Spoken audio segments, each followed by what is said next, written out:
يعني ما استغربوا من الامر ممكن يقول ان القران موجود ان عيسى تكلم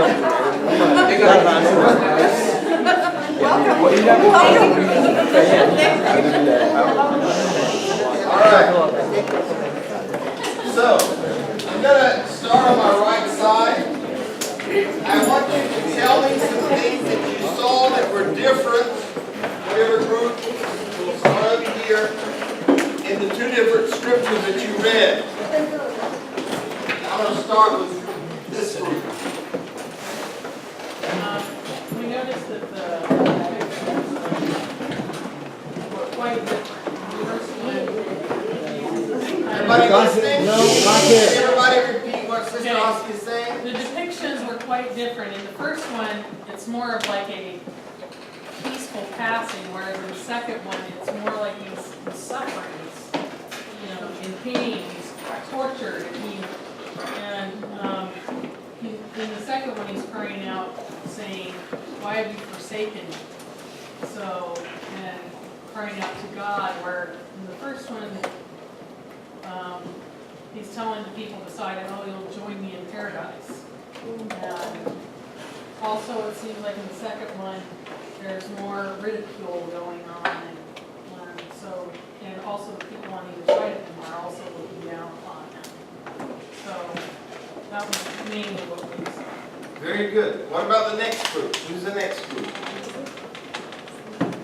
This group over here, was this the next group? Okay, who's the spokesman for this group? Okay, come on, you're the spokesman. Everybody was pointing at you behind your back. I noticed two things. One, they talked about Jesus and the malefactors being crucified. The other one talked about Jesus, the robbers, and two others. So that it's clearly more people, which I've never heard about that. The other thing I noticed is that one, they talked about the time between 6 and 9 o'clock. The other one had those same hours mentioned, but they also had the third hour mentioned. Very good, very good. Anything else that you saw that was different? Anybody on this side? All right, this group. Brother Rashid, come on now. Well, we just got to the first question. What was Jesus' reaction like allowed him to his death at the end? So I just didn't have the Bible with me, but from my own experience, growing up as a Catholic and stuff, it was his reaction was acceptance of the whole act through his faith, his iman, because he believed in the resurrection. And so he also said, "Thy will be done, not mine." But from these scriptures, you're right. In one of them, he's very accepting of the death, and in the other one, he says, "My God, lamana lamana sabachthani, my God, why have thou forsaken me?" Okay, so that's one of the things I want you to notice. So you're right. In one of them, he's very accepting. He says, "This day I will meet you in paradise." He's telling the robbers on each side of him, "You're going to be with me." He's very forgiving. He's like, no agony, like Dr. Sister Ossia mentioned. Whereas in the other one, it's very different. Who else? What other group can share something else that they noticed? I know this group back here had some good insight. Oh, you mean us? Yes. Okay. What did you see different in the two stories? The sisters. The sisters, okay, they're all pointing their fingers at you behind your back. I guess what we noticed was like what they said before. One story was he had more of a peaceful passing, and one was more of a suffering passing. When in the Mark version, they say that Jesus forsaken God, and then the other one they said that in Luke. Luke? Yes. They said that Jesus, in Luke he never forsaken God. God didn't forsake him. Or God didn't forsake him. And it was more talking about, Jesus cried in a loud voice, he said, "Father, into thou my hands, and through thou hands I commend my spirit." And having said thus, he gave up the ghost. Yeah.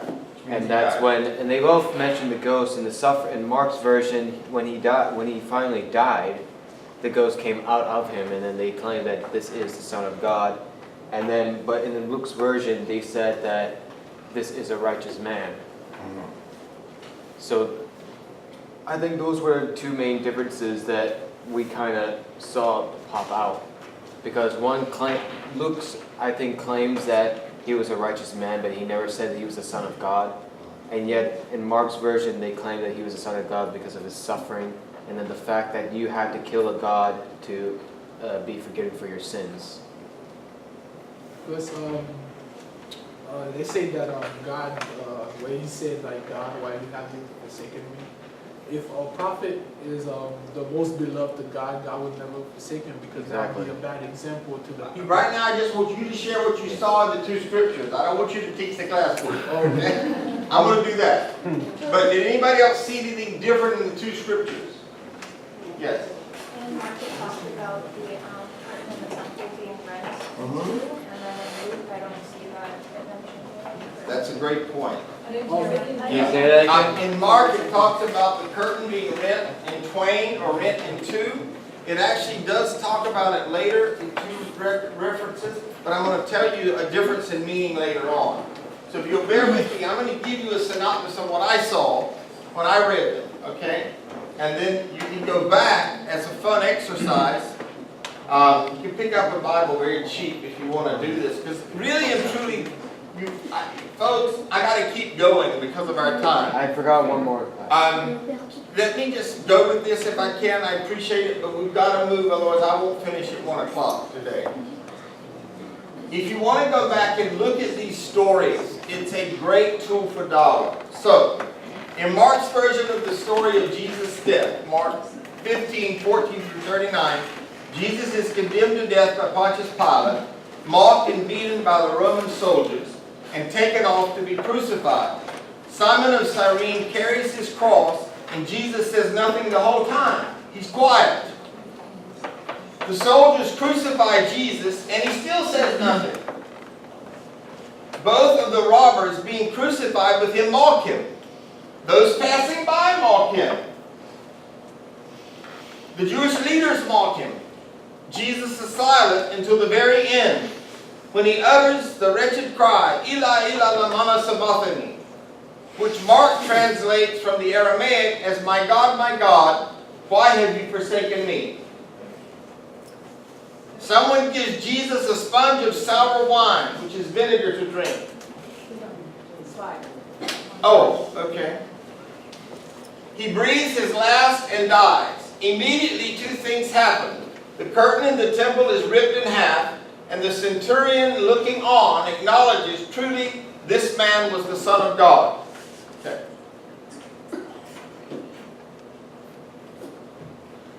Luke's account in 23, verse 26 to 49 is very different. There are not just discrepancies in some of the details, the differences are big. In Luke, as in Mark, Jesus is betrayed by Judas, denied by Peter, rejected by the Jewish leaders. And if you'll notice in the handouts that I gave you, I had spelled this stuff out at the top, because these are pretty, these are things that both acknowledge. So I wasn't trying to get you to look at what they both said, but what they both didn't say. All right. Only Luke tells the story of Pilate trying to get King Herod of Galilee, the son of King Herod from the birth stories, to deal with Jesus. And it is Herod's soldiers who mock Jesus before Pilate finds him guilty. In Luke, Jesus is taken off to be executed, and Simon of Cyrene is compelled to carry his cross. But Jesus is not silent on the way to this crucifixion. En route, he sees a number of women. This is a different story from the other one. He sees a number of women wailing over him, what is happening to him, and he turns to them and says, Daughters of Jerusalem, do not weep for me, but weep for yourselves and for your children. He goes on to prophesy the coming destruction that they will face. Jesus does not appear to be in shock over what will happen to him. He is more concerned with others around him. Moreover, Jesus is not silent while being nailed to the cross in Mark. Instead, he prays, "Forgive them, Father, for they know not what they are doing." Jesus appears to have close communion with God and is concerned more for those who are doing this to him than for himself. Jesus is mocked by the Jewish leaders and the Roman soldiers, but explicitly not by both men being crucified with him, unlike in Mark. Instead, one of them mocks Jesus, but the other rebukes the first for doing so. Did anybody remember that now that I've said it? Okay? Insisting whereas they deserve what they are getting. Jesus has done nothing wrong. Remember, Luke expresses Jesus' complete innocence. He then asks of Jesus, "Remember me when you come into your kingdom." And Jesus gives the compelling reply, "Truly, I tell you today, you will be with me in paradise." Little different response, right? Very forgiving response. In this account, Jesus is not at all confused about what is happening to him or why. He is completely calm and in control of the situation. He knows what is about to occur, and he knows what will happen afterward. He will wake up in God's paradise, and this criminal will be there with him. This is a far cry from the Jesus of Mark, who felt forsaken at the end. Does that synopsis help you? Yes. But I wanted you to see it for yourself because I felt that if you did struggle with it, that when I came back and gave you the synopsis, it would be more alive for you. Because you reflect back on what you saw and say, aha, it's called an aha realization. So, darkness comes over the land and the temple curtain is ripped while Jesus is still alive, in contrast to Mark. Here, the torn curtain must not indicate that Jesus' death brings atonement, since he has not died yet. Instead, it shows that his death is the hour of darkness, as he says earlier in the Gospels. And it marks the judgment of God against the Jewish people. The ripped curtain here appears to indicate that God is rejecting the Jewish system of worshiping symbolized by the temple. Now, I want to make sure you understand something. We believe in the books that were originally revealed, okay? This book that I passed around is filled with fables. It is filled with political stories that were put in there for convenience, that are not part of the divine revelation. And just as we do not call a Quran that's written in English, we as Muslims do not believe that that is the inerrant word of God, those books that I passed around. Okay. Most significant of all, rather than uttering a cry, expressing his sense of total abandonment at the end, "Why have you forsaken me?" in Luke, Jesus prays to God in a loud voice, saying, "Father, into your hands I commend my spirit." He then breathes his last and dies. This is not a Jesus who feels forsaken by God and wonders why he is going through this pain of desertion and death. It is a Jesus who feels God's presence with him and is comforted by the fact that God is on his side. Now I want you to imagine for a moment that today you went to 4 different Christian churches and the preacher used the text, one from Matthew, one from Mark, one from Luke, and one from John. What would happen? You'd be completely confused. Lies. He is fully cognizant of what is happening to him and why, and he commits himself into the loving care of his heavenly Father, confident as to what is to happen next. The centurion then confirms what Jesus knew full well. Surely this man was innocent. It is hard to stress strongly enough the differences between the 2 portrayals of Jesus' death. So how did you like this exercise? Hands up that you liked it.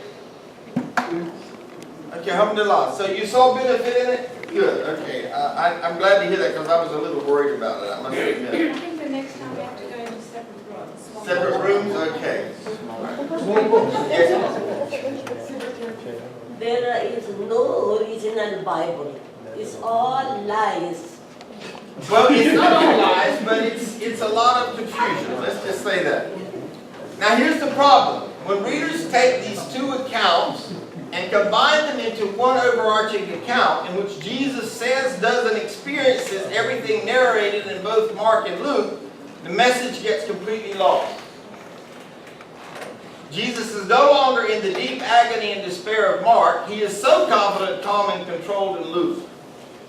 He can't be all things at once, can he? In other words, if you read these, you think Jesus is bipolar. Yeah. Yeah. And I don't mean that offensively, but I mean that's what I thought when I was reading it. Wait a minute. He's so happy in this story and so unhappy in the other one. In Paul's epistle to the Colossians, in chapter 4 and verse 10, Paul describes Barnabas. And the reason I'm sharing with you Barnabas is because I'm going to read from Barnabas. And I want you to hear quite a different story again. Barnabas, touching whom you receive commandments. If he comes unto you, receive him. What does that mean? Barnabas was a what? I have no idea. Who said prophet? You get the bonus points. You get the bonus points, brother.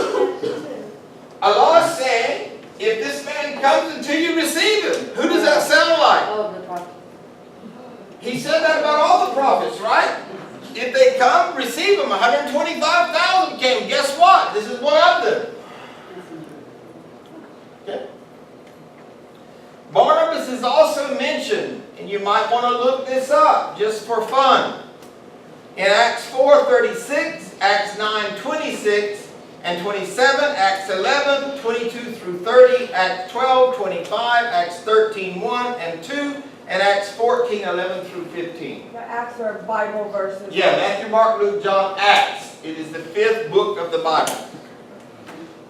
Of the New Testament, sorry. Yeah. The answer to the question, did Jesus die on the cross, is quite clear in the Gospel of Barnabas. A gospel not included in the canon of the Bible and the Quran. Now what I mean by that is, it's quite clear in Barnabas and it's quite clear in the Quran, just in case that sentence is a little confusing. So, I want you to listen up as I read and see if I've told the truth in this slide. Wow, I need some light. Mason, I'll come over here lights? and have some light. I'm sorry. Now this is chapter 2:14 of Barnabas. Wow. Having gone forth, can I have somebody's glasses? This is gonna be, oh, I'm styling and profiling now. Having gone forth from the house, Jesus retired into the garden to pray, according as his custom was to pray, bowing his knees 100 times and prostrating himself. Who does that sound like? Us, mashallah, upon his face.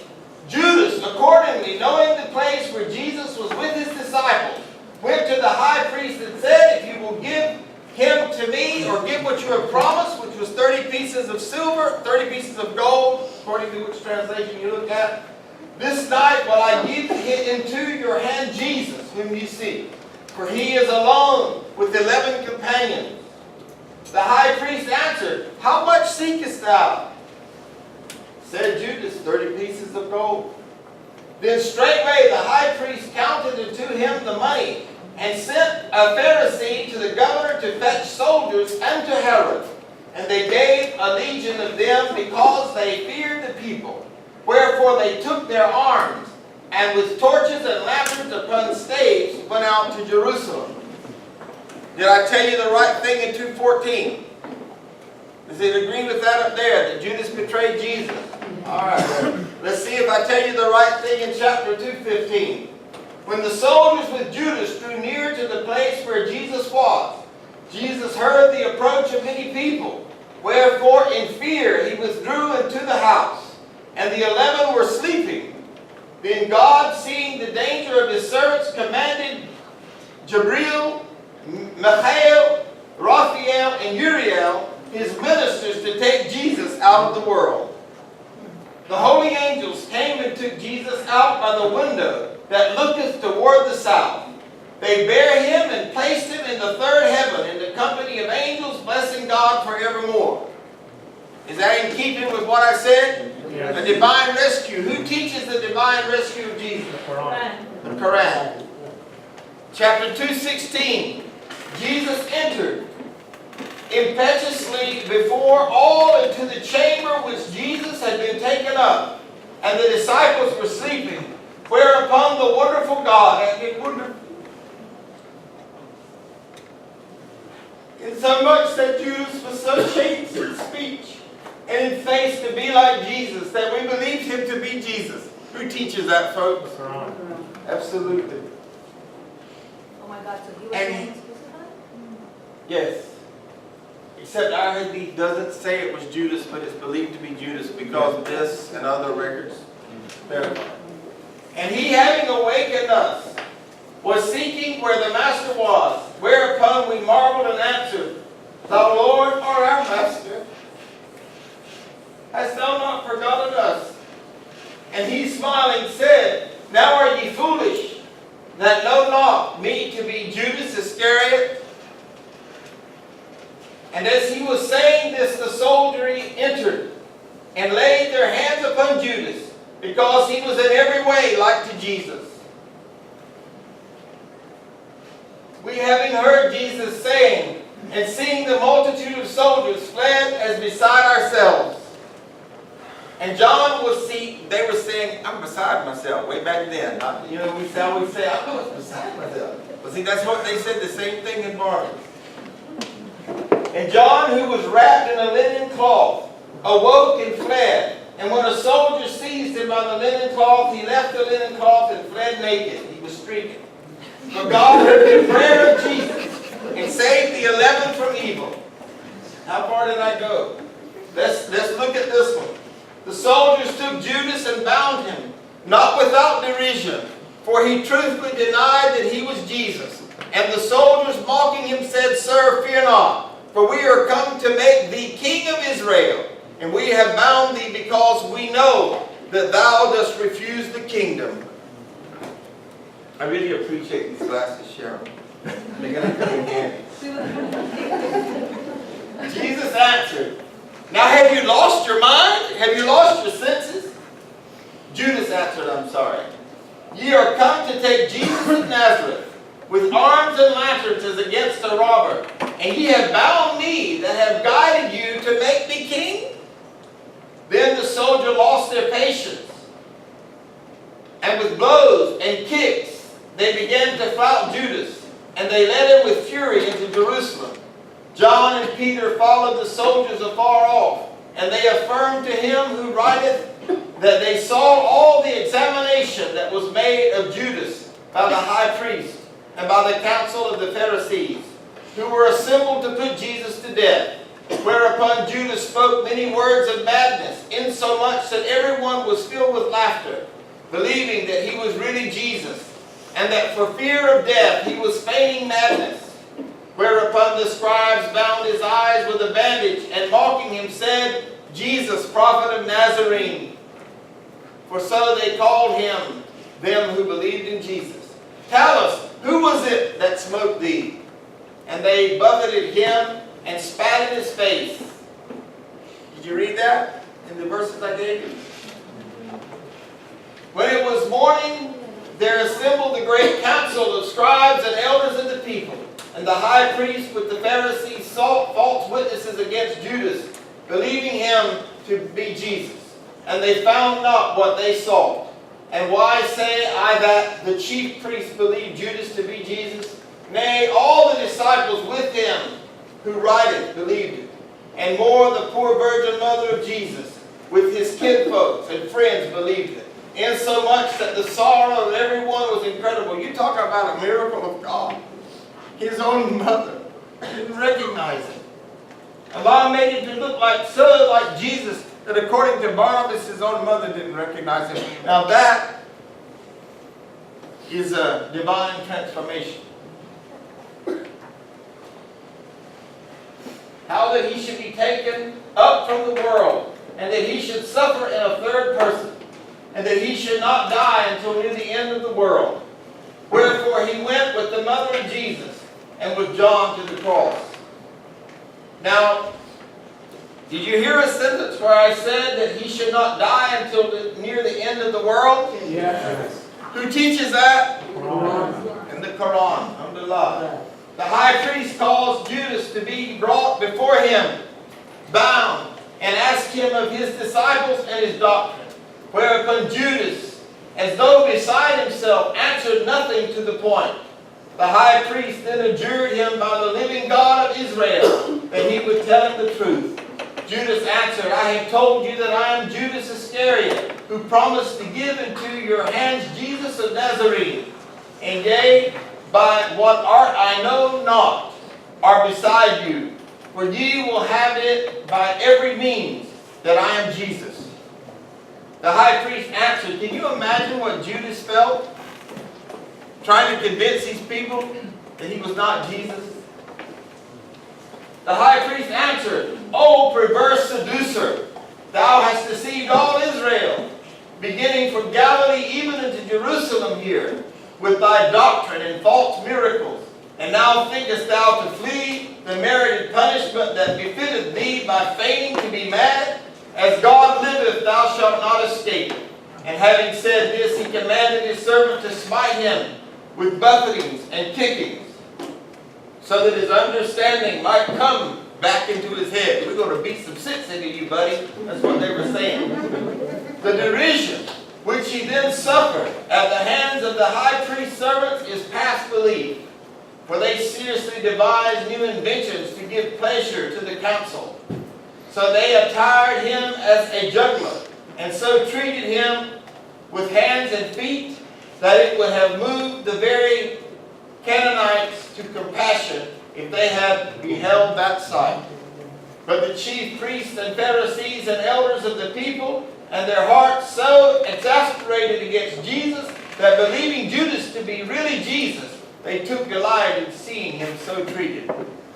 Afterwards they led him bound to the governor, who secretly loved Jesus.